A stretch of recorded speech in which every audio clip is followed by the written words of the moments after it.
পূর্ণ ব্রহ্ম শ্রী শ্রী ঠাকুর পরিত্রাণ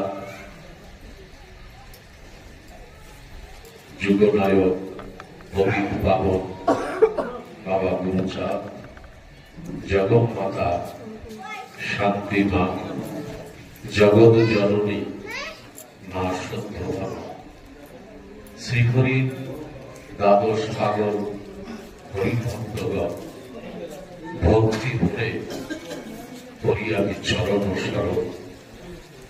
যাদের অসীম করুণায় আমার পিতা মাতা সাধনায় আমি এই পৃথিবীর আলো বাতাস সকল কিছু দিয়ে আজও ধরাভাবে বর্তমান আছি, সেই আমার সৃষ্টিকর্তা পিতা এবং আমার গর্ভধারিণী মায়ের চরণ যুগল স্মরণ করে কোটি কোটি প্রণাম জানাই।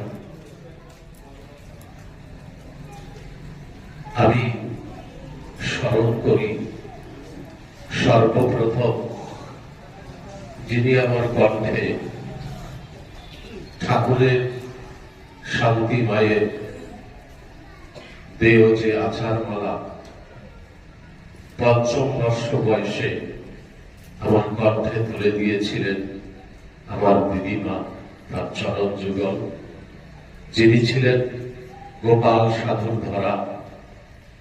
আমি স্মরণ করি ঠাকুরের স্বপ্নাদেশে যাকে আমি আমার মনের মানুষ হিসেবে ধরেছিলাম, আমার পরম আরাধ্য শ্রী গান্ধী ঠাকুর। আমি স্মরণ করি আমার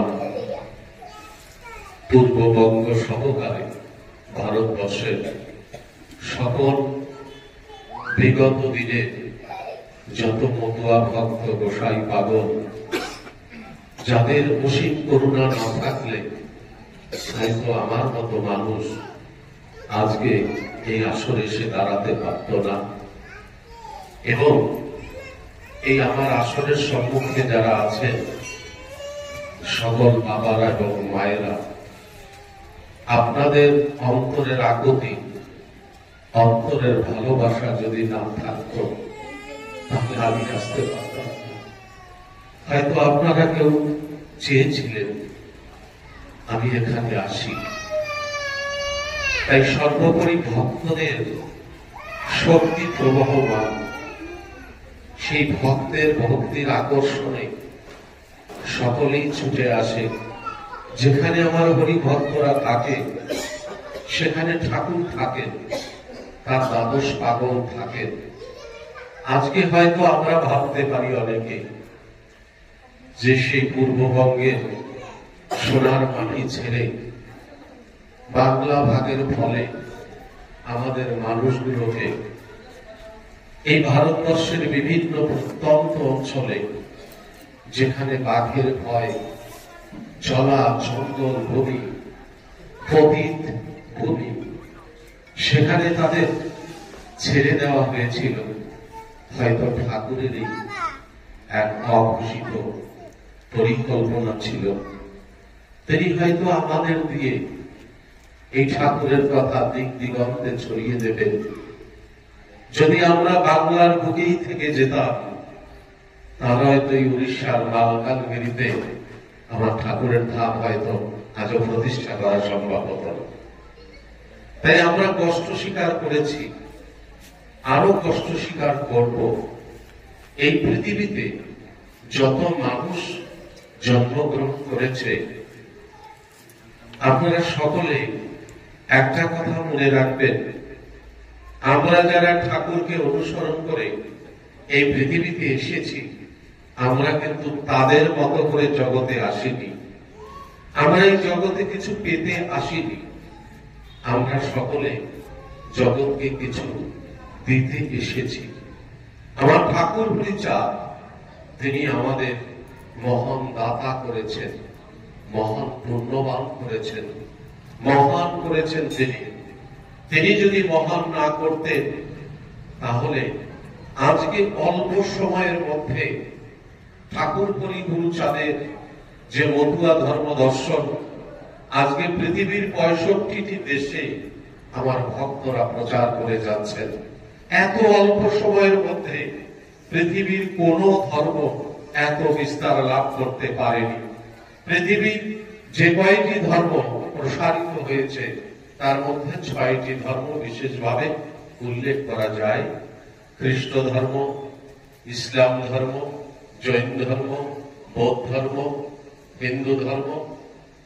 এই ধর্মগুলো বৈষ্ণব ধর্ম, সর্বোপরি সর্বকনিষ্ঠ এই মতুয়া ধর্ম এত অল্প সময় এত বিস্তার লাভ, যদি ঠাকুরের অসীম শক্তি না থাকে, রাজ শক্তিহীন হয়ে এত অল্প সময়ের মধ্যে এবং সর্বোৎকৃষ্ট মানবীয় সাম্যবাদী যে চিন্তা ভাবনা তিনি দিয়ে গেছেন তা আজ বিশ্বের বুকে বিরল। আপনারা যদি একটুখানি হিসাব করেন, বৈষ্ণব ধর্ম প্রসার করতে আজকে 5,500 বছর অতিক্রান্ত হয়েছে, কিন্তু সেই বৈষ্ণব ধর্ম কিন্তু ম্লান হয়ে গেছে, তার কিন্তু সেই বারবরন্তটা নেই। আজকে উড়িষ্যার বুকে বৈষ্ণব সমাজ আছে, কিন্তু সেইভাবে তারা জাগ্রত নেই, কারণ তার মূলে কুঠারাঘাত করা হয়েছে। সেইভাবে আপনাদের সজাগ থাকতে হবে। কেবলমাত্র 214 বছর, ঠাকুর পরিচাঁদ 66 বছর জগতে ছিলেন এবং তার অসম্পূর্ণ ভাবধারাকে ঠাকুর গুরুচাঁদের মধ্য দিয়ে 100 বছরে কেটে গেছে এই ধর্মটাকে একটা জায়গায় নিয়ে আসতে। ঠিক যেই সময় এই মতুয়া ধর্ম দর্শন বাংলার বিভিন্ন প্রান্তে ছড়িয়ে দেওয়ার কাজ চলছে, সেই সময় এই বাংলা ভাগ হয়ে যায়। এই বাংলা ভাগের ফলে যেভাবে প্রসার করার কথা ছিল সেটা সেভাবে হয়নি। ঠাকুর হয়তো ভেবেছিলেন, ঠাকুর গুরুচাঁদ দেখেছিলেন তার ভবিষ্যৎ দর্শনে, এই আমার মানুষগুলো যদি এই বাংলা ভাগের ফলে এই পূর্ববঙ্গে আটকা পড়ে যায়, তাহলে বাবার ধর্ম ছড়িয়ে দেওয়া যাবে না। তার হয়তো ইচ্ছে ছিল, তাই আমরা কষ্ট স্বীকার করে এইখানে এসে উপস্থিত হয়েছি। আজকে আমরা প্রত্যেকে ভাববেন, এই যে আসরে যারা আছে, এই যে গোসাই বাবারা আছে, এদের উপরে একটা বিশেষ দায়িত্ব অর্পণ হয়েছে। কিন্তু এই ভাবলে নয় যে মালকানগিরিতে বিমল গোসাই এসে মতুয়া ধর্মের সার কথা বলে গেল, এটা নয়। কিন্তু প্রত্যেকটি পরিবারের প্রত্যেকটি মানুষ আমরা মতুয়া ধর্মের প্রচারক। আমরা ঘরে প্রচার করব, আমার সন্তানের কাছে প্রচার করব, পিতা তার পুত্রের কাছে প্রচার করবে। এইভাবে আমরা প্রত্যেকটি পরিবার যখন মতুয়া ধর্মটাকে প্রচার করতে পারব এবং মতুয়া ধর্মের যে সুআদর্শ সেটা প্রতিষ্ঠা করে দিতে পারব, সুআদর্শ যদি প্রতিষ্ঠা করা যায়, তাহলে আমার পার্শ্ববর্তী যে পরিবারটি আছে, যে পরিবারটি কোনদিন হরিচাঁদ গুরুচাঁদের নাম শোনেনি, সেই পরিবারটা ওই হরি গুরুচাঁদকে চিনবে কি করে? প্রথম আমাকে সে চিনবে, আমাকে না চিনতে পারলে সে হরি গুরুচাঁদকে চিনবে না। এ কথাটা কিন্তু আমাদের মনে রাখতে হবে। ঠাকুর হরিচাঁদ, ঠাকুর গুরুচাঁদ আমাদের কত সুন্দর করে সাজিয়েছেন, কত সুন্দরত্ব দিয়েছেন। আমরা ভ্রান্ত হয়ে যাই। কিসে ভ্রান্ত হই? কারণ যে জাতি বহুকাল ধরে বিদ্যা অভ্যাস করতে পারেনি, জ্ঞান অর্জন করতে পারেনি, তারা বিভিন্ন শাস্ত্রে বিভিন্ন কথাগুলো শুনে তাদের মস্তিষ্ক ভ্রান্ত হয়ে যায়, তত্ত্বটা বুঝতে পারি না, যার ফলে আমরা বিভ্রান্ত হয়ে পড়ি। একটা কথা মনে রাখতে হবে, সংসারে শুধু শান্তি বাধা থাকে সংসারের মানুষগুলো যদি ক্রোধহীন হয়, ক্রোধ যদি না থাকে, তাই না? ক্রোধ ক্রোধ হচ্ছে মূল ধ্বংসের কারণ। এই সংসার ক্ষেত্রে একটা পরিবার যদি সুখী হতে হয়, প্রত্যেকটি মানুষকে ক্রোধ সংবরণ করতে হবে। আর সেইখানে ঠাকুর বলছেন, যেখানে বিকার আছে, ক্রোধ আছে, হিংসা আছে, পরচর্চা, পরনিন্দা, সাধু নিন্দা, এগুলো থাকে, সেখানে কখনো আমি থাকি না। তাহলে বুঝে নিতে হবে কেবা সাধু কেবা অসাধু, সে কথা আমার বলার প্রয়োজন নেই। আমি সাধু কিনা সেটা আগে প্রয়োজন। আমারটা আগে আমাকে দেখতে হবে। আমি যাকে বোঝাচ্ছি সে বুঝতে পারছে না। কেন বুঝতে পারছে না? হয়তো তার মনের ভাষাটাই আমি জানি না। সে কেন নিতে পারছে না?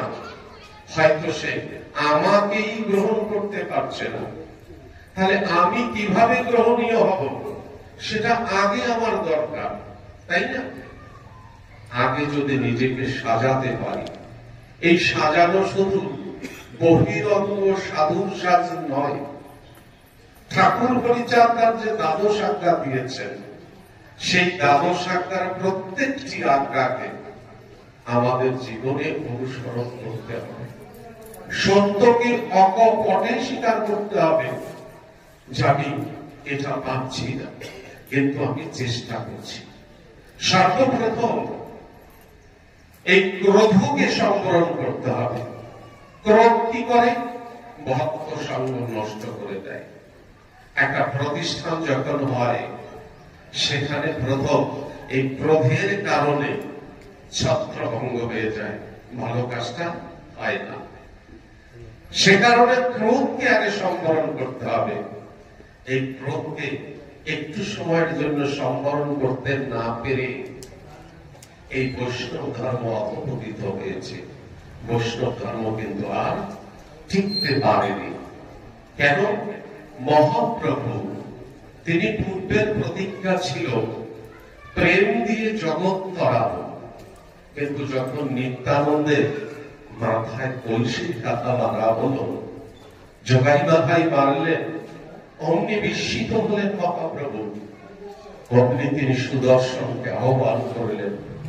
নিত্যানন্দের মাথা দিয়ে জল রক্ত ঝরছে, আর ভাইয়ের এহেন কাণ্ড দেখে নিত্যানন্দ বলছে, ওরে ভাই থাম, কেন তুই সুদর্শন ডাকছিস? তোর তো এই কথা ছিল না। প্রেম যদি থাকে পূর্ণ, প্রভু কি হে তুই এলো বল? কেন ক্রোধ জাগালি? সুদর্শন কেন ডাকিনি?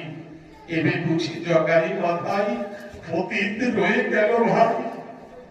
ভঙ্গ করেছিস প্রতিজ্ঞা, কিন্তু সুদর্শনকে এমনি ফেরানো যাবে না। কারণ ওই সুদর্শন মহাকালের হাতে, তাকে থামানো যায় না। তার নীতি আছে। সুদর্শন রক্ত চায় শুধু। মহাপ্রভু কেরুয়া গুরু জাগিয়ে দিলেন, সুদর্শন আমি ভুল করে তোমাকে ডেকেছি। মমতে কেরুয়া আঙুলে, কনিষ্ঠ আঙুলে রক্ত রুধির নিয়ে তুমি ফিরে যাও।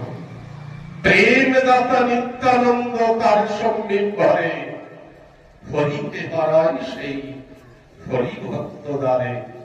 প্রেমকে রেখেছিলেন নিত্যানন্দ ধরে। প্রেম মতুয়া ভক্ত কারা? এরা প্রেম দাতা। তাই নিত্যানন্দ প্রভু যিনি প্রেমের নিশানা দেখালেন, তিনি প্রেমকে ধরে রেখেছিলেন।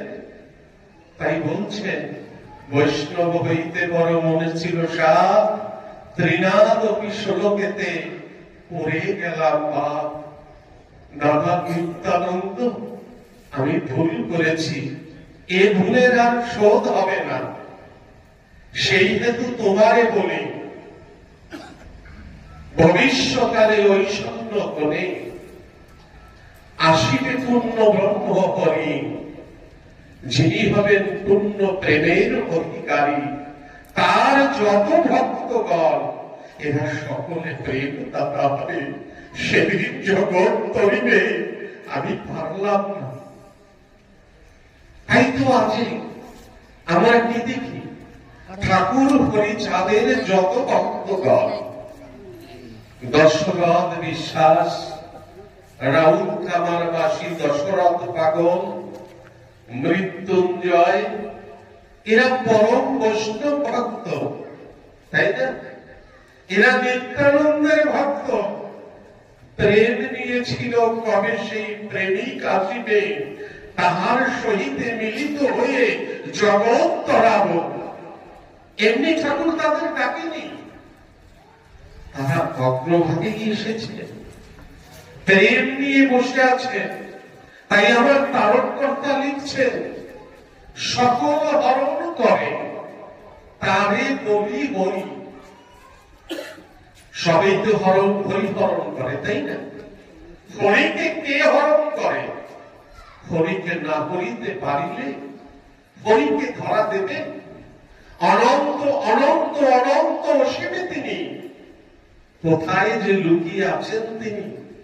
কিবা বল আছে বল, কি সাধ্য জগতে সাধনার, কি যোগের যোগ আছে তারে ধরিবার কোন সাধ্য নাই, যদি আপনি না ধরা দেয় কাহার অন্তর। সেই হেতু বলি, হরিচাঁদের ধরিবারে কোন সাধ্য সাধন নাই এ জগতের পরে। তাই তো বলছে মধু আর কোন সাধন নাই, কারণ তার ধরার মতো কোন যোগ নাই, কোন সাধন নাই, কোন তন্ত্র মন্ত্র, কোন যোগ বলে সেই মহাবলে ধরিবার সাধ্য কারো নাই। ধরিলে ধরিতে পারে মহাদেব সাই, অনন্ত কাল ধরে যিনি মুনি রূপে ধ্যান করে পাইতে আমার, একমাত্র কাল মহেশ্বর যিনি, তিনি আমাকে ধরতে পারেন, আর কেউ ধরতে পারবে না। আমি তাই এবার আমি আর ধরা দেব কিসে? আর ধরা দেব প্রেমে। এই জন্য বলছেন, প্রেম দাতা নিত্যানন্দ তার সঙ্গীত ভরে হরিকে হরায়। হরিকে হরণ করতে পারে কে? যিনি প্রেম দাতা হবে। প্রেম দাতার ক্রোধ থাকে? প্রেম দাতার তো ক্রোধ থাকে না, কিন্তু আমরা হরিবাসরে কি সেই দেখি? দেখি না। এই জন্য অনেক হরিবাসরে গেলে পরে প্রেম হয় না, তাই না? আবার কোন কোন বাসরে কেউ যদি বলে আমি হরি নাম শুনে চোখের জল ফেলব না, হরি কথা শুনে চোখের জল ফেলব না, ওই গান গাইতে গাইতে আমি চোখের জল ফেলব না, হরিনাম করতে করতে আমি চোখের জল ফেলব না, কি সাধ্য আছে তোমার? যদি কোন প্রেমিক মহাজন আসে তার বাতাসে তোমার কি সাধ্য আছে চোখের জল ধরে রাখবে? প্রেমিক যদি ওই আসরে এসে যায়, তোমারও সাধ্য নাই, সে প্লাবন ঘটিয়ে দেবে। তাই হরিভক্ত যেখানে যেখানে, সেখানে আমার দ্বাদশ পাগল এসে উপস্থিত হয়ে যায়।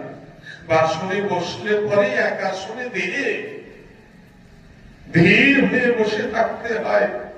জানি না কোন পাগল এসে আমার এই ভাঙা বাসনে সে বসে হরি প্রেম দেবে, এই আশায় হরিবাসনে বসতে হয়। যুগ যুগান্ত পাহাড় গহ্বর পর্বতে বসে যোগীগঞ্জ ধ্যান করে যোগে যুক্ত হয়ে যে ধাম ধরিতে পারে না, দেখো মর্তবাসী ভক্তগণে অল্প কিছু সময়ের মধ্যে সংসারে থেকে সেই মহাগ্রন্থ সেবন করতে পারে। এমন প্রেমের মেলা মিলিয়েছেন আমার পয়সা। একটু বসে দেখো, এই ভাব নিয়ে হরিবাসনে দেখবে সেই প্রেমিক প্রেমিক মহাজন যারা মহান্ত যারা আমাদের এই মতুয়া ধর্ম দর্শনে কয়েকটা স্তর আছে না, গৃহে থেকে গৃহকর্ম করে যেই জন, সদা সচ্চরিত্র দেখে হাতে কাজ করে মুখে করে নাম, সাধু বলিয়া এদের হয়েছে পরিণাম। ভক্তালয়ে ভক্তের গৃহে সাধু বাস করে, সেই সাধুর বাক্য কি, এই গৃহ আমার নয়, এ আমার হরিগুরু চাঁদের গৃহ। প্রহরী হইয়ে আমি কাজ করি আর সে খাবার দেয় তাই খাই।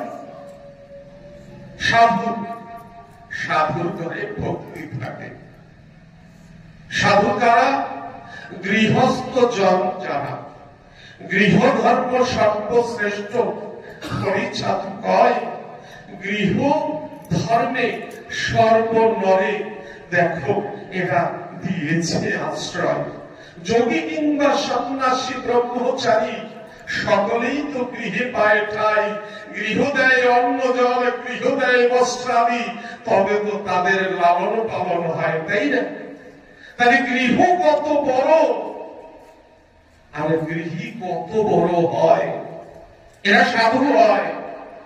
তাই এই গোসাই যারা, পাগল যারা, তারা কোথায় যায়?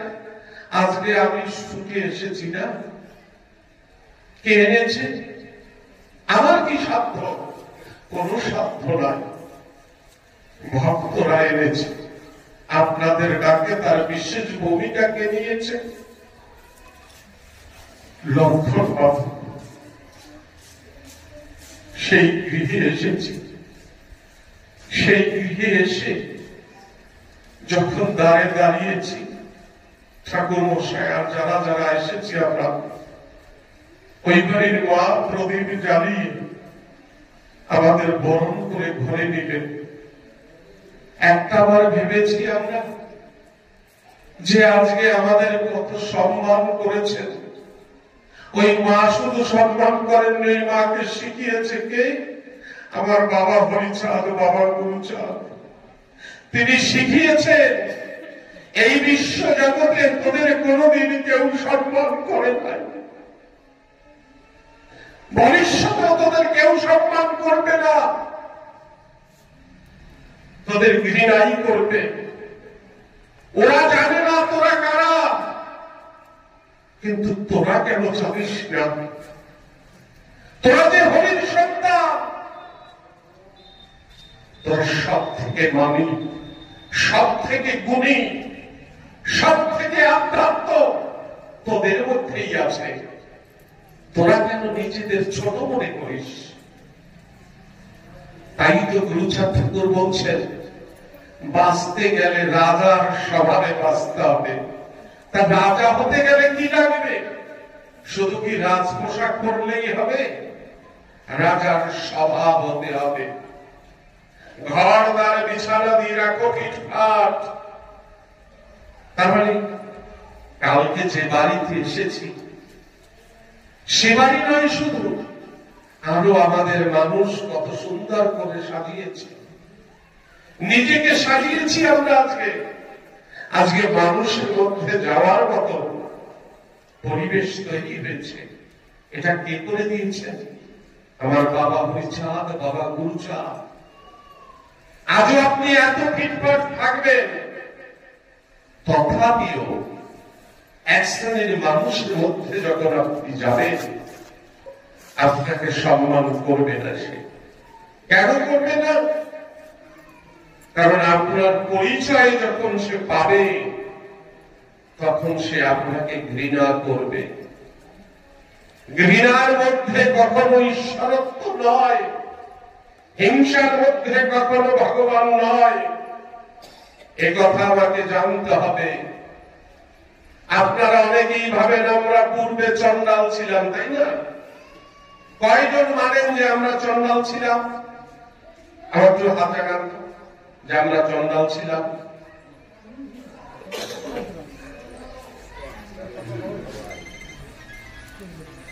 এই কথা কে বলেছে যে আমরা চন্ডাল ছিলাম? আমরা বলেছি? আমরা বলিনি, আমাদের ইতিহাস বলেনি, ওরা ইতিহাস লিখেছে। ওরা ইতিহাস লিখেছে আমরা চন্ডাল। ওরা আমাদের পূর্বপুরুষের শব্দকর চুরি করেছে। ব্রহ্ম শব্দের উৎপত্তি আমরা করেছি, ঈশ্বর শব্দের উপমা আমরা দিয়েছি।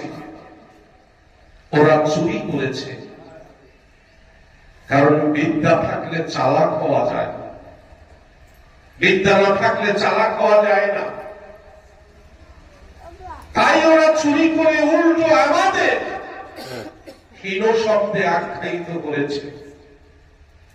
কিন্তু ব্রহ্ম শব্দের যদি ব্যাখ্যা করা হয়,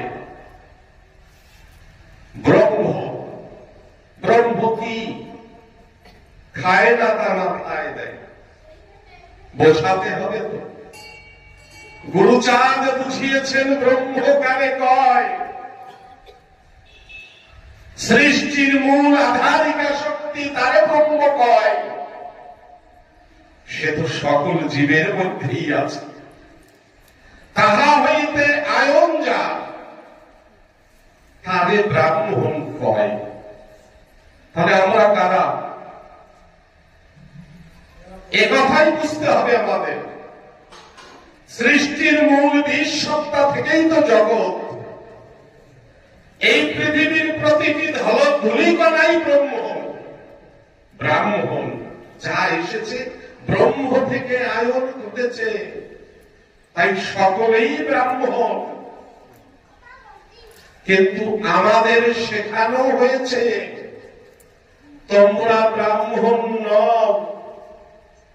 আমরা বিদ্যাহীনতার কারণে ওইটা স্বীকার করেছি, আমরা ভুল করেছি, সে ভুল আর করব না। আমরা ব্রাহ্মণ, আর ব্রাহ্মণই পারে। ব্রাহ্মণ কতক্ষণ থাকে? যতক্ষণ তার মধ্যে ব্রহ্ম জ্ঞান থাকে। ব্রহ্ম জ্ঞান কারে কয়? ব্রহ্ম থেকে যে আমার উৎপত্তি, এই তত্ত্ব যার সদা স্মরণে রয়, সেই তো ব্রাহ্মণ হয়। আমার বাবা যে আমার সৃষ্টিকর্তা, এ কথা যে ভুলে যায়, তারে কি সমাজের আসন দেওয়া যায়? যে নিজের পিতাকে স্বীকার করে না, বলতে পারে না বাবার নাম, তারে কি সঠিক আসন দেওয়া যায়? যায় না। সে কারণে আমরা বিদ্যাহীনতার কারণে আমরা ভুলেই গেছি কোথা থেকে এসেছি। আর আমাদের মধ্যে সে জ্ঞান নেই বলে ওরা তখন বলল এরা কেউ ব্রাহ্মণ নয়। এরা তাহলে কি? এরা অতি অস্পৃশ্য। এরা কি? এদের মধ্যে যা দেখা যায়, বিদ্যাহীনতার কারণে, অজ্ঞানতার কারণে এরা পশুতুল্য আচরণ করছে। পশুদের মধ্যে ব্রহ্ম জ্ঞান নেই, সে কারণে পশুরা একজনের সাথে আর একজনের দেখা হলে বিনা কারণে সংঘর্ষ করে। আজও কি আমরা তাই করব? আজকে আমাদের ভাবতে হবে, শুধু ব্রাহ্মণ নই, আমরা পূর্ণ ব্রহ্মের সন্তান, পূর্ণ ব্রহ্ম হরিচাঁদের সন্তান আমরা। দেখবেন ইতিহাস, ধর্মীয় ইতিহাস আমরা বলি তো, আরে ওরা লিখেছে, আমাদের ইতিহাস লিখতে হবে। কোন সাম্প্রদায়িক বর্ণবাদের উপরে দাঁড়িয়ে নয়, বিশ্ব মানবহিতে ইতিহাস লিখতে হবে। সমস্ত মানুষ এক আসনে থাকবে, তাই না? ইতিহাস রচনা করতে হয়। আর ইতিহাস লিখতে গেলে রাজা হতে হয়। রাজা না হলে ইতিহাস লেখা যায় না। যেমনটা সর্বশাস্ত্র লেখক যিনি সব থেকে বেশি অবদান যান, ভাগবত থেকে পুরাণ থেকে 14 শাস্ত্র 18 পুরাণ যিনি লিখেছেন, বেদশাস্ত্র বেদব্যাস ব্যাস, তার জন্ম কথা অনেকেই জানেন। জন্ম হোক যথাতথা, কর্ম চাই ভালো। জ্ঞানী যদি হওয়া যায় আর জ্ঞানে যদি রাজ শক্তি পাওয়া যায়, সকল সম্ভব। যে কালে মথুরাতে কৃষ্ণচন্দ্র রাজা হয়, ব্যাস ভাবিলেন চিতে, আমি তো বহু জ্ঞানী মানুষ, কিন্তু আমার জ্ঞান প্রকাশ করি কোন খাতে? কেউ তো নেবে না আমার জ্ঞান, কারণ সমাজে তো আমি বঞ্চিত। আমার যে জন্ম যেভাবে, সেভাবে আমাকে সমাজ কেউ নেবে না। তাই শ্রীকৃষ্ণের বাসরে গিয়ে তিনি শ্লোক বললেন, ঈশ্বর পরম কৃষ্ণ সচিদানন্দ বিগ্রহ, অনাদিরাদি সর্বকারণের কারণ, রাজাকে তুষ্ট করে দিলেন। তুমি কৃষ্ণ ভগবান, তুমি সব কারণের কারণ। কৃষ্ণ দেখল চমৎকার, এমন মানুষই তো আমি চাইছিলাম। এসো আজ বসো, আসন গ্রহণ করো। বৈশ্য লাঞ্ছিত হয়েছে, এদের ঘৃণিত করা হয়েছে, অধিকার থেকে বঞ্চিত করা হয়েছে। তুমি এমন শাস্ত্র লেখো, বর্ণবাদ যেন মুছে যায়। উনি লিখলেন কি? কৃষ্ণকে দিয়ে বলালেন, কি বলালেন? চতুর্বর্ণময়া সৃষ্টং কর্ম বিভাগস, জন্মসূত্রে জাতিবাদ আর নয়। যে যেই কর্ম করবে সেই কর্ম অনুসারে বর্ণ হবে। লিখলেন তো ব্যাস, কাজের কাজ কি হলো ভাই? সেই আদিপুরুষ যা লেখা ছিল সেটাকে লিখেছে, যে ভগবানের মুখ থেকে, বাহু থেকে, উরু থেকে, পদযুগল থেকে, সেটাও ব্যাস লিখেছে। তাহলে ব্যাস ভাই কতকাল লিখেছে এটাও তো বুঝতে হবে। যুগ যায়, ভগবান যায়, কিন্তু ব্যাসের কলম থামে না। তার কারণ কি? ব্যাস কিন্তু একজন না। যেই কালে যেই ব্যাসের আছে প্রয়োজন, সেই ব্যাস সেই কালে করেছে লিখন। এবে দেখো কলি শেষে বাংলাদেশে তারও পশুধন করেতে লইল মসি করিতে লিখন।